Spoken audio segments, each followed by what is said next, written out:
अध्याय 1 कुरुक्षेत्र के युद्ध स्थल में सैन्य निरीक्षण।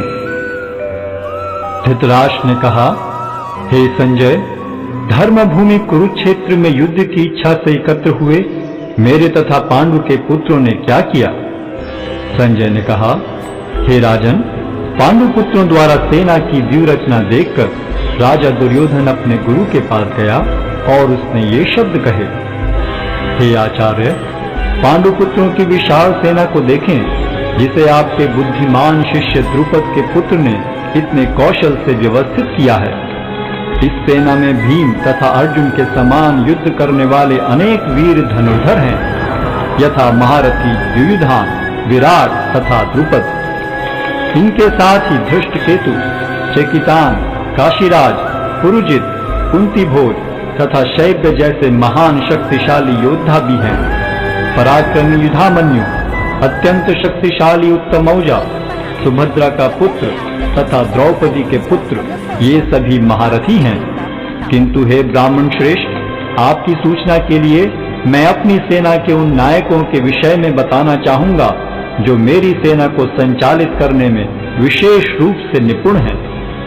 मेरी सेना में स्वयं आप, भीष्म, कर्ण, कृपाचार्य, अश्वत्थामा, विकर्ण तथा सोमदत्त का पुत्र भूरिश्रवा आदि हैं, जो युद्ध में सदैव विजयी रहे हैं। ऐसे अनेक वीर भी हैं जो मेरे लिए अपना जीवन त्याग करने के लिए उद्यत हैं। वे विविध प्रकार के हथियारों से सुसज्जित हैं और युद्ध विद्या में निपुण हैं। हमारी शक्ति अपरिमेय है और हम सब पितामह द्वारा भली भांति संरक्षित हैं, जबकि पांडवों की शक्ति भीम द्वारा भली भांति संरक्षित होकर भी सीमित है। अतः इस सैन्य व्यूह में अपने अपने मोर्चों पर खड़े रहकर आप सभी भीष्म पितामह को पूरी सहायता दें।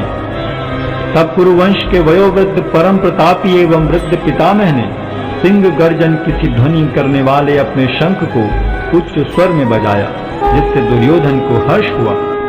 तत्पश्चात शंख, नगाड़े, बिगुल, तुरही तथा सिंह सहसा एक साथ बज उठे। वह समवेत स्वर अत्यंत कोलाहलपूर्ण था। दूसरी ओर से श्वेत घोड़ों द्वारा खींचे जाने वाले विशाल रथ पर आसीन कृष्ण तथा अर्जुन ने अपने अपने दिव्य शंख बजाए। भगवान कृष्ण ने अपना पांचजन्य शंख बजाया, अर्जुन ने देवदत्त शंख तथा अति भौजी एवं अति मानवीय कार्य करने वाले भीम ने पौंड्र नामक भयंकर शंख बजाया। हे राजन, कुंती पुत्र राजा युधिष्ठिर ने अपना अनंत विजय नामक शंख बजाया तथा नकुल और सहदेव ने सुघोष एवं मणिपुष्पक शंख बजाए। महान धनुर्धर काशीराज, परम योद्धा शिखंडी, धृष्टद्युम्न, विराट, अजय सात्यकी, द्रुपद, द्रौपदी के पुत्र तथा सुभद्रा के महाबाहु पुत्र आदि सबों ने अपने अपने शंख बजाए। इन विभिन्न शंखों की ध्वनि कोलाहल पूर्ण बन गई, जो आकाश तथा पृथ्वी को शब्दायमान करती हुई धृतराष्ट्र के पुत्रों के हृदय को विदीर्ण करने लगी।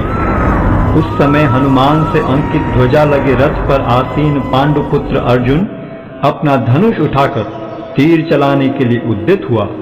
हे राजन, धृतराष्ट्र के पुत्रों को व्यूह में खड़ा देखकर अर्जुन ने श्री कृष्ण से ये वचन कहे। अर्जुन ने कहा, हे अच्युत, कृपा करके मेरा रथ दोनों सेनाओं के बीच ले चलें, जिससे मैं यहाँ उपस्थित युद्ध की अभिलाषा रखने वालों को और शस्त्रों की इस महान परीक्षा में जिनसे मुझे संघर्ष करना है उन्हें देख सकूं।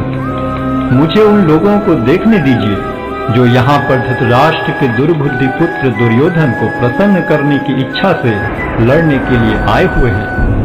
संजय ने कहा, हे भरतवंशी, अर्जुन द्वारा इस प्रकार संबोधित किए जाने पर भगवान कृष्ण ने दोनों दलों के बीच में उस उत्तम रथ को लाकर खड़ा कर दिया। भीष्म, द्रोण तथा विश्व भर के अन्य समस्त राजाओं के सामने भगवान ने कहा कि हे पार्थ, यहाँ पर एकत्र सारे कुरुओं को देखो।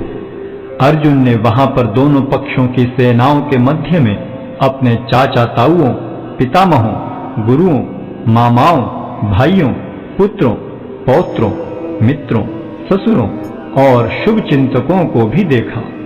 जब कुंती पुत्र अर्जुन ने मित्रों तथा संबंधियों की इन विभिन्न श्रेणियों को देखा तो वह करुणा से अभिभूत हो गया और इस प्रकार बोला।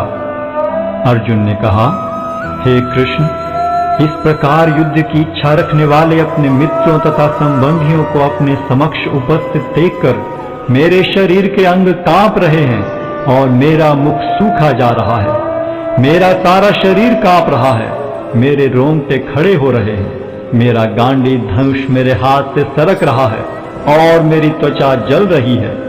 मैं यहाँ अब और अधिक खड़ा रहने में असमर्थ हूँ। मैं अपने को भूल रहा हूँ और मेरा सिर चकरा रहा है। हे कृष्ण, मुझे तो केवल अमंगल के कारण दिख रहे हैं। हे कृष्ण, इस युद्ध में अपने ही स्वजनों का वध करने से न तो मुझे कोई अच्छाई दिखती है और न मैं उससे किसी प्रकार की विजय, राज्य या सुख की इच्छा रखता हूँ। हे गोविंद, हमें राज्य, सुख अथवा इस जीवन से क्या लाभ, क्योंकि जिन सारे लोगों के लिए हम उन्हें चाहते हैं वे ही इस युद्ध भूमि में खड़े हैं। हे मधुसूदन, जब गुरुजन, पितृगण, पुत्रगण, पितामह, मामा, ससुर, पौत्रगण, साले तथा अन्य सारे संबंधी अपना अपना धन एवं प्राण देने के लिए तत्पर हैं और मेरे समक्ष खड़े हैं, तो फिर मैं इन सबको क्यों मारना चाहूंगा, भले ही वे मुझे क्यों न मार डालें। हे जीवों के पालक, मैं इन सबों से लड़ने को तैयार नहीं, भले ही बदले में मुझे तीनों लोग क्यों न मिलते हों। इस पृथ्वी की तो बात ही छोड़ दें। भला धृतराष्ट्र के पुत्रों को मारकर हमें कौन सी प्रसन्नता मिलेगी। यदि हम ऐसे आतताइयों का वध करते हैं तो हम पर पाप चढ़ेगा। अतः यह उचित नहीं होगा कि हम धृतराष्ट्र के पुत्रों तथा उनके मित्रों का वध करें। हे लक्ष्मीपति कृष्ण, इससे हमें क्या लाभ होगा और अपने ही कुटुंबियों को मारकर हम किस प्रकार सुखी हो सकते हैं। हे जनार्दन, यद्यपि लोक से अभिभूत चित्त वाले ये लोग अपने परिवार को मारने या अपने मित्रों से द्रोह करने में कोई दोष नहीं देखते, किंतु हम लोग जो परिवार के विनष्ट करने में अपराध देख सकते हैं, ऐसे पाप कर्मों में क्यों प्रवृत्त हों। कुल का नाश होने पर सनातन कुल परंपरा नष्ट हो जाती है और इस तरह शेष कुल भी अधर्म में प्रवृत्त हो जाता है। हे कृष्ण, जब कुल में अधर्म प्रमुख हो जाता है तो कुल की स्त्रियां दूषित हो जाती हैं और स्त्रीत्व के पतन से हे वृष्णिवंशी अवांछित संतानें उत्पन्न होती हैं। अवांछित संतानों की वृद्धि से निश्चय ही परिवार के लिए तथा पारिवारिक परंपरा को विनष्ट करने वालों के लिए नारकीय जीवन उत्पन्न होता है। ऐसे पतित कुलों के पुरखे गिर जाते हैं, क्योंकि उन्हें जल तथा पिंडदान देने की क्रियाएं समाप्त हो जाती हैं। जो लोग कुल परंपरा को विनष्ट करते हैं और इस तरह अवांछित संतानों को जन्म देते हैं, उनके दुष्कर्मों से समस्त प्रकार की सामुदायिक योजनाएं तथा पारिवारिक कल्याण कार्य विनष्ट हो जाते हैं। हे प्रजापालक कृष्ण, मैंने गुरु परंपरा से सुना है कि जो लोग कुल धर्म का विनाश करते हैं वे सदैव नरक में वास करते हैं। ओहो, कितने आश्चर्य की बात है कि हम सब जघन्य पाप कर्म करने के लिए उद्यत हो रहे हैं। राज्य सुख भोगने की इच्छा से प्रेरित होकर हम अपने ही संबंधियों को मारने पर तुले हैं। यदि शस्त्रधारी धृतराष्ट्र के पुत्र मुझ निहत्थे तथा रणभूमि में प्रतिरोध न करने वाले को मारें तो यह मेरे लिए श्रेयस्कर होगा। संजय ने कहा, युद्ध भूमि में इस प्रकार कहकर अर्जुन ने अपना धनुष तथा बाण एक ओर रख दिया और शोक संतप्त चित्त से रथ के आसन पर बैठ गया।